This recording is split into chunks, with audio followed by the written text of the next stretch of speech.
Olá, meu amigo e minha amiga, sejam bem-vindos a mais um Portal do José, em mais um encontro num dia que eu tenho certeza absoluta que para você está tranquilo.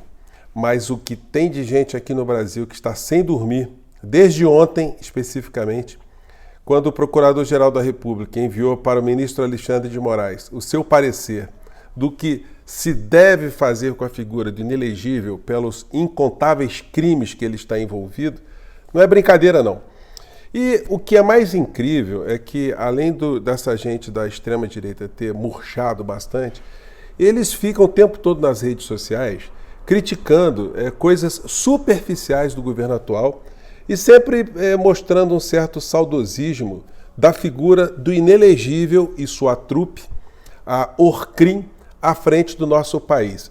Mas do que essa gente tem saudade? O que o Brasil, de fato, piorou para o povo brasileiro para essa gente ficar fazendo esse discurso saudosista da insanidade? Bom, alguns estão manifestando uma insanidade nas suas próprias vidas, como aqueles que estão mais próximos da figura do inelegível, né? Que vira as costas para todos eles, né? Tem gente aí na penúria tentando contratar advogado a custo zero, como a gente chama no direito, né? Uma atividade pro bono. É aquela atividade que o advogado não cobra honorários porque o réu está numa situação muito complicada, não pode pagar. Eu vou trazer para vocês as últimas informações desse ambiente super tranquilo para você, mas super tenso para esse mundo paralelo da insanidade.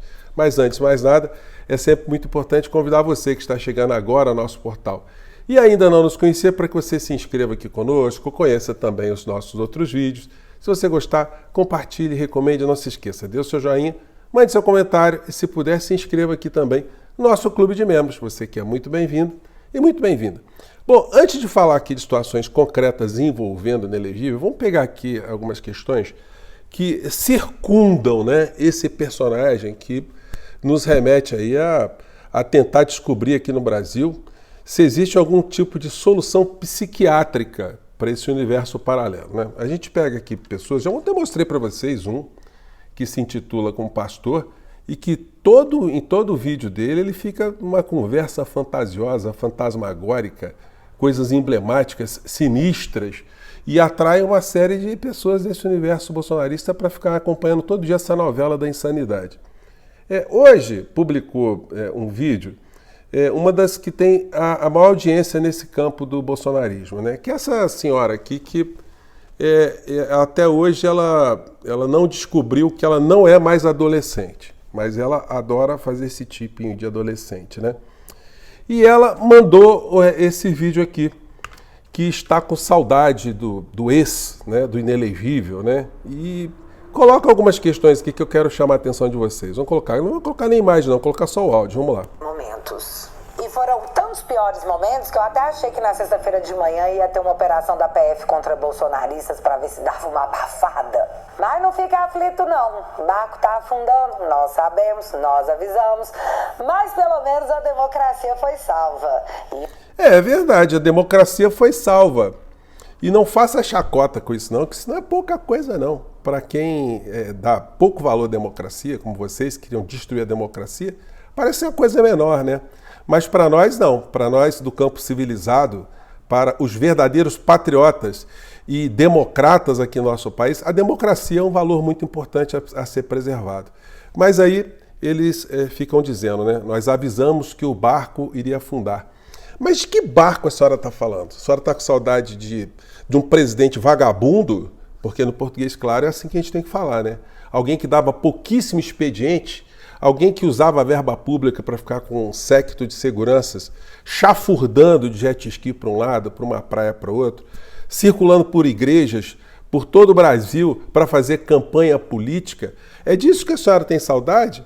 Ou tem saudade do desmonte das estruturas aqui do nosso país, das estruturas que dizem respeito a direitos sociais, as estruturas que cuidam do meio ambiente, as estruturas que cuidam de direitos humanos? É disso que vocês têm saudade?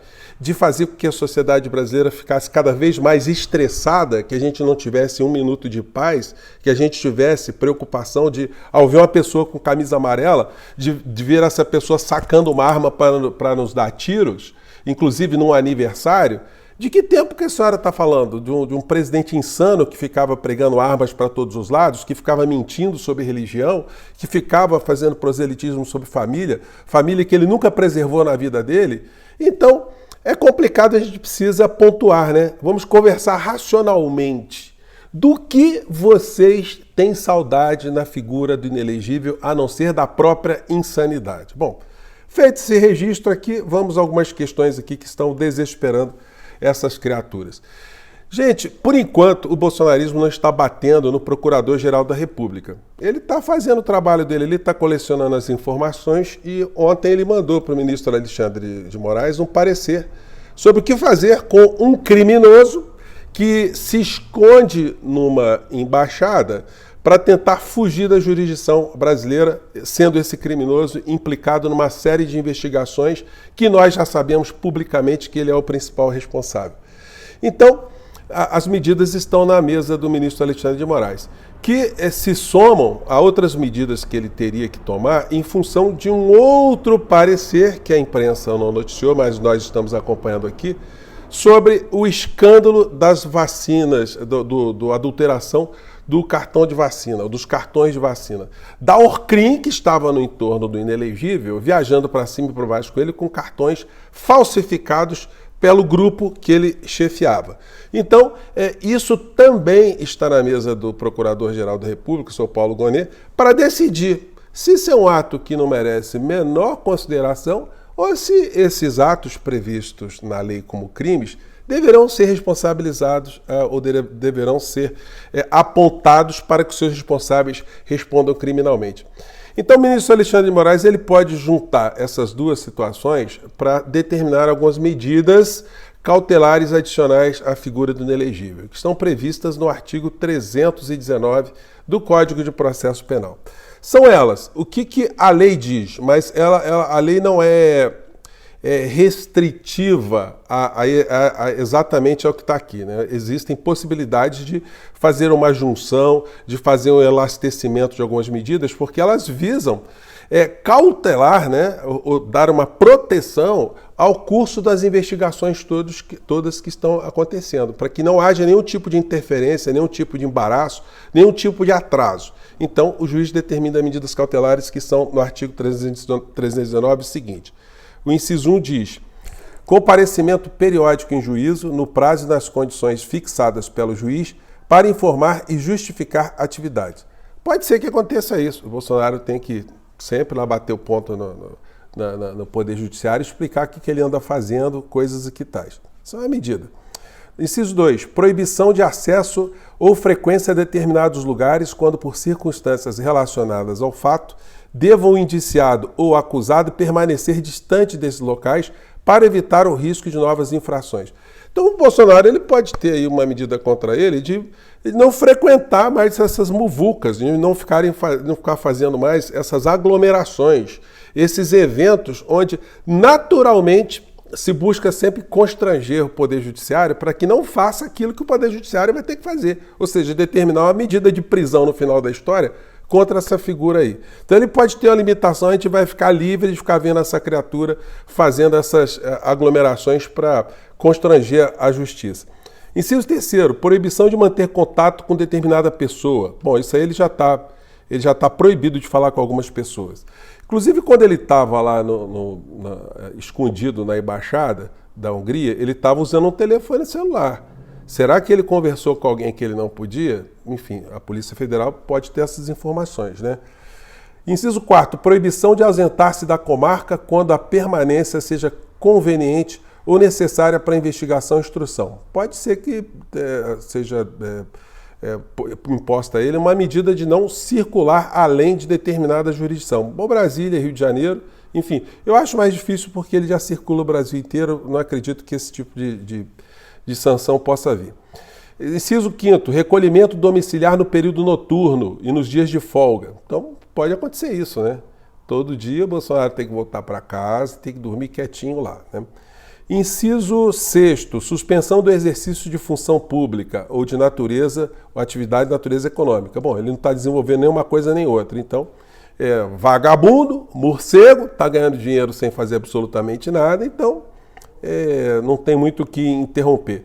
Inciso 7º, internação provisória do acusado nas hipóteses de crimes praticados com violência ou grave ameaça, quando os peritos concluírem ser inimputável ou semi-imputável. Então, quer dizer, isso aí vai ficar ao arbítrio do Alexandre de Moraes, né? Porque, enfim, os atos que foram cometidos no dia 8 de janeiro, por exemplo, foram atos violentos. Então, pode haver ali um entendimento que isso aconteça, né? Que ele tem uma internação provisória. O inciso 8º, pagamento de uma fiança, ele tem muito dinheiro, então isso aí também vai ser um problema. Se jogar uma fiança para ele, ele vai fazer um outro Pix e vai arrecadar mais dinheiro, como nós sabemos, né? E o inciso 9º, o monitoramento eletrônico com a tornozeleira eletrônica, que vai ser um negócio complicado também, porque essa gente é tão sem escrúpulos que eles tendem a desmoralizar o uso da tornozeleira eletrônica, né? Saírem desfilando, enfim, vai até estimular um monte de gente, um monte de bolsonarista a fazer a mesma coisa. Nós teremos uma insanidade, né? Então, isso tudo o juiz leva em consideração, né? O que ele faz numa história dessa. Bom, daí a gente chega aqui numa figura que está rodando o Pires, mas o Bolsonaro não ajuda ninguém, né? Me refiro especificamente a esse fato aqui, ó. Vamos lá. O ex-assessor de Bolsonaro, Felipe Martins, o que teria redigido ali a minuta do golpe, ou as minutas, troca a defesa e contrata advogado que atacou Moraes. Gente, tem coisa menos inteligente do que essa aqui, ou mais desinteligente, se a gente for usar isso, né? O advogado que ele está contratando é aquele senhor Sebastião Coelho, né? O senhor Sebastião Coelho, ele também está envolvido numa série de situações. E numa delas, ele fez esse discurso aqui, né? Vamos acompanhar aqui, deixa eu dar uma passada para vocês. A solução será prender Alexandre de Moraes.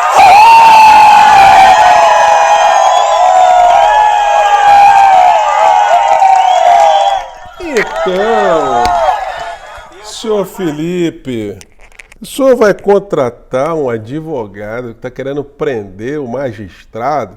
Olha, eu acho que não vai funcionar muito bem essa tua estratégia não, tá? Gente, no direito é sempre muito importante, quando tem uma questão criminal, questão política, você tem um advogado que justamente pense diferente de você, para não misturar as emoções, não ficar no pacote ali, para ter um senso crítico mais afinado, para passar mais credibilidade para o magistrado ou para o conjunto de julgadores, né? Então, como vocês observam, o mundo da insanidade tem suas regras próprias. E só que as regras próprias do mundo paralelo da insanidade só valem para esse mundo paralelo da insanidade, porque no mundo real vale o que o direito brasileiro, o que a nossa Constituição determina. E nesse campo, nós, democratas, vamos ficar aguardando o que decidirá o ministro Alexandre de Moraes. A gente pode ter uma decisão nesse final de semana, que seria uma coisa muito dura, né? Mas pode acontecer. Eu imagino que o ministro Alexandre de Moraes esteja fazendo um relatório daqueles de 200, 300 páginas para dar uma decisão bem fundamentada, para não ter nenhum tipo de discussão. Só nos resta aguardar, vamos curtir nosso final de semana e vamos ficar pensando, né? O que deve estar passando na cabeça dessa gente aí, que está com saudosismo de mais insanidade, mas estão todos caladinhos, esperando o que sairá ali da caneta do ministro Alexandre de Moraes por orientação ou por sugestão do Procurador-Geral da República. Eu fico por aqui, mais tarde a gente volta, quem sabe, né? A gente tem até alguma novidade durante essas horas ou esses dias aqui do final de semana, né? Eu vejo você mais tarde. Tchau!